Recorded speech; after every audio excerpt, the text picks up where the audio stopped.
जय हिंद। आप सभी का स्वागत है आपके अपने YouTube चैनल बिलोंटी टीचिंग सेंटर में। तो आज हम लोग उपस्थित है लगभग 15 दिनों के बाद आपके भौतिक विज्ञान के क्लास में। Welcome to all guys in your physics classes. जी हाँ, कुछ समय की पाबंदियों को लेकर क्लास नहीं आ पाया है, लेकिन आज से कोशिश रहेगी कि आपका रेगुलर क्लास डेली बेस पे आए। चलिए, हम लोग अभी पढ़ रहे थे अपना फिजिक्स में पहला चैप्टर रिफ्लेक्शन ऑफ लाइट यानी प्रकाश का परावर्तन, जिसमें मैंने बताया था कि what is reflection of light यानी प्रकाश का परावर्तन क्या होता है। उसके बाद बात करेंगे, मैंने किया था कि प्रकाश के परावर्तन के क्या नियम होते हैं। तो मैंने बताया था there are many two types of rule of reflection of light, यानी दो नियम होते हैं प्रकाश के परावर्तन के, जिसमें मैंने आपको बहुत सारी चीजें बताई थी कि आपतित किरण, परावर्तित किरण एवं आपतन बिंदु पर डाला गया अभिलंब जो होता है वो तीनों एक ही तल में होते हैं। दूसरा, आपतन का कोण परावर्तन का कोण के बराबर होता है। तो ये सब चीजें हैं। तो सबसे पहले बेसिक जानते हैं हम कि आपतित किरण कौन सी होती है और परावर्तित किरण कौन सी होती है। तो चलिए हम लोग समझने की कोशिश करेंगे, फिर अपना थ्योरी हम नोट करेंगे। तो सबसे पहले हम बात करेंगे इंसिडेंट रे के बारे में, यानी आपतित किरण कौन सी होती है। तो सीधी सीधी भाषा पे हम बात करेंगे कि जब किसी सतह पर कोई किरण पड़ती है, मान के चलते हैं कि ए और बी कोई एक सतह है, माने ए और बी कोई एक क्या है, सतह है, सरफेस है। जब कोई किरण किसी सतह पर आकर टकराए, ठीक है, जब कोई सतह पर आके कोई किरण टकराए, यानी कोई भी किसी स्रोत से या किसी सोर्स से जब कोई प्रकाश की किरण किसी सतह पर आकर टकराती है तो उसी को हम लोग कहते हैं इंसिडेंट रे।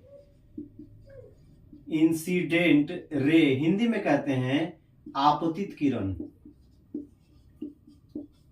यानी कोई आपसे पूछे कि what is a incident ray, तो आप डायरेक्ट बोलेंगे कि light which flash on the surface is called incident ray. यानी जब किसी सतह पर कोई किरण पड़ती है उसे ही हम आपतित किरण कहते हैं। क्लियर? चलिए, हमारा पहला जो पॉइंट है वो हो गया क्लियर। अब बात करेंगे हम पॉइंट ऑफ इंसिडेंट के बारे में। पॉइंट ऑफ इंसिडेंट के बारे में सीधे सीधे भाषा में मैं आपको समझाता हूं कि जब आपतित किरण किसी सतह पर जब टकराती है तो सतह और आपतित किरण के बीच जो एंगल बनता है उसी को हम पॉइंट ऑफ इंसिडेंट कहते हैं, जिसे हम आपतन बिंदु कहते हैं। जिस बिंदु पर आपतित किरण सतह से आकर टकरा जाए, देखिए ये हो गया आपका जिस बिंदु, point of incident. Point of incident यानी आपतन बिंदु। जब कोई आपतित किरण सतह के जिस बिंदु से टकरा जाए उसी को हम कहते हैं आपतन का बिंदु। मैंने आपको बताया था कि आपतित किरण, परावर्तित किरण और आपतन बिंदु पर खींचा गया अभिलंब जो होता है तीनों एक ही तल में होते हैं। तो पॉइंट ऑफ इंसिडेंट को क्या हो गया, यानी कि जब कोई सी सतह पर आपतित किरण जिस बिंदु पर टकराती है उसी को हम कहते हैं आपतन बिंदु, यानी पॉइंट ऑफ इंसिडेंट। अब चलिए आगे चलते हैं। परावर्तित किरण क्या होती है? परावर्तित किरण क्या होती है, यानी जब कोई किरण किसी सतह से टकराकर वापिस जो है उसी माध्यम में लौट जाती है उसी को हम लोग कहते हैं परावर्तित किरण। That means reflected ray. यानी कि जिस माध्यम में चलकर आपतित किरण सतह पर आती है उसी माध्यम में लौटने वाली किरण को परावर्तित किरण कहते हैं। यानी जब कोई किरण आती है, किसी बिंदु से टकराती है और टकराने के बाद पुनः उसी माध्यम में लौट जाती है, उसी को हम कहते हैं रिफ्लेक्टेड रे। रिफ्लेक्टेड रे यानी कि परावर्तित किरण। तीन चीजें हम लोगों ने पढ़ा था पहले नियम में, आपतित किरण, आपतन बिंदु और परावर्तित किरण। यानी कि आपतित किरण, आपतन बिंदु पर खींचा गया अभिलंब और परावर्तित किरण तीनों एक ही तल में। ये हो गया बिंदु, यहां से आपतित किरण टकरा रही है और यहीं से क्या हो रही है, वापिस उसी माध्यम में रिफ्लेक्ट हो रही है। और यदि हम इसमें एक खींच दें यहां लंब, तो ये तीनों जो है एक ही सरफेस पे है, एक ही तल में। ये हमारा हो गया अभिलंब, दैट मीन्स नॉर्मल इसको कहते हैं। साइंस के भाषा में हम जाएंगे तो इसे हम नॉर्मल है। सीधी बात है, भाषा में यदि आप समझना चाहते हैं तो जो आपतित किरण जिस बिंदु से टकराती है, फिर उसी माध्यम में परावर्तित किरण बन के लौट जाती है। और जब इसके बीच में जब एक हम लाइन खींचते हैं, एक लंब डालते हैं, उसी को क्या कहते हैं, नॉर्मल कहते हैं, यानी कि अभिलंब कहा जाता है। उसे क्या कहा जाता है, अभिलंब कहा जाता है। तो ये हो गया आपकी 4 चीजें मैंने क्लियर की, आपतित किरण, आपतन बिंदु, परावर्तित किरण और अभिलंब। अब चलिए, अब हम यहीं पे जान लेंगे कि अपना आपतन का कोण क्या होता है, परावर्तन का कोण क्या होता है।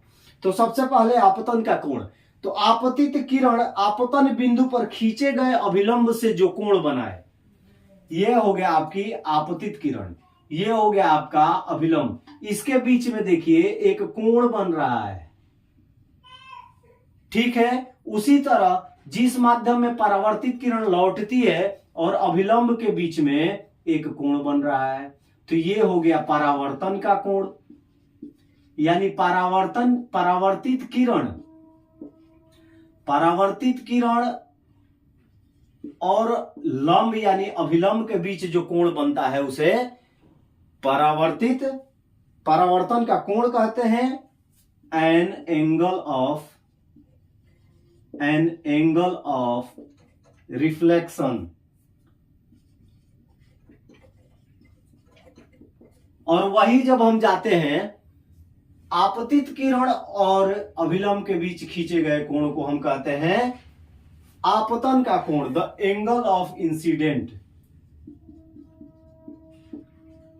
आपतन का कोण, द एंगल ऑफ इंसिडेंट। उम्मीद है मैंने आपको परावर्तन के 2 नियम पढ़ाए थे, 2 रूल्स ऑफ रिफ्लेक्शन।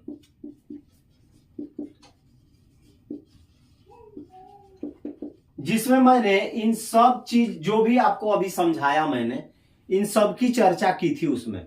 तो इसको हम बाय डिफिनीशन क्या करेंगे, इसके थ्योरी को लिख लेंगे। उम्मीद है आपको समझ में आ गया होगा कि जो मैंने रूल्स आपको बताए थे परावर्तन के 2 नियम, उस परावर्तन के 2 नियम आपको क्लियरिटी समझ में आ जाएंगे। हम सबसे पहले फिर से एक बार, आपतित किरण, जब किसी सतह पर कोई किरण आके टकराती है तो उसे आपतित किरण कहते हैं। दूसरा हमारा था आपतन बिंदु, जब कोई आपतित किरण जिस सतह के किसी बिंदु पर टकराती है उसे पॉइंट ऑफ इंसिडेंट यानी आपतन बिंदु कहते हैं। जब कोई आपतित किरण किसी बिंदु से टकराकर उसी माध्यम में लौट जाए तो उसे हम कहते हैं परावर्तित किरण, ठीक है। उसके बाद चलते हैं कि जब आपतित किरण और अभिलंब, यानी अब देखिए आपतित किरण और परावर्तित किरण के बीच में जब कोई एक लाइन खींचते हैं, एक लंब डालते हैं, उसे अभिलंब कहा जाता है। आपतित किरण और अभिलंब के बीच में जो कोण बनता है उसे आपतन का कोण कहा जाता है, द एंगल ऑफ इंसिडेंट। और जो परावर्तित किरण और अभिलंब के बीच कोण बनता है उसे परावर्तन किरण यानी एन एंगल ऑफ रिफ्लेक्शन कहा जाता है। आज का जो आपको मैंने रूल्स पढ़ाए थे उसके आपके सामने पूरे पॉइंट बाय पॉइंट आपके पूरी थ्योरी क्लियर हो चुकी है। उम्मीद है आपको समझ में आ गया होगा। यानी परावर्तन के 2 नियम होते हैं, आपतित किरण, परावर्तित किरण तथा आपतन बिंदु पर खींचा गया अभिलंब, तीनों एक ही तल में है। आपको दिखाई दे रहा होगा, सरफेस ये हो गया, तीनों का मिड पॉइंट है जो एक ही तल में है।